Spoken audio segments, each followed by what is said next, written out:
Hello everyone, welcome back. ఈరోజు మన ఛానల్లో మిల్ మేకర్ కర్రీ కోసం మిల్ మేకర్స్ తీసుకొని 10 మినిట్స్ హాట్ వాటర్లో బాయిల్ చేసుకోవాలి.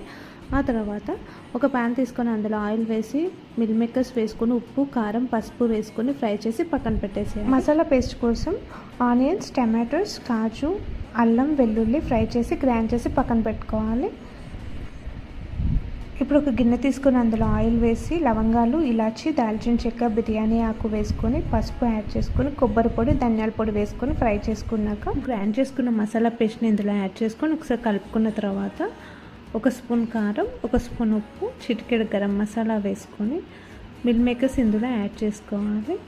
ఆ తర్వాత ఒక గ్లాస్ వాటర్ యాడ్ చేసుకొని 15 మినిట్స్ లో ఫ్లేమ్లో కుక్ చేసుకోవాలి. కర్రీ దగ్గరకు వచ్చినాక కొత్తిమీర వేసుకొని స్టవ్ ఆఫ్ చేసుకుంటే మనకు meal maker masala curry ready అయిపోతుంది. ఇది రైస్లోకి కానీ చపాతీలోకి కానీ చాలా టేస్టీగా ఉంటుంది. వీడియో మీకు నచ్చినట్లయితే లైక్ అండ్ సబ్స్క్రైబ్.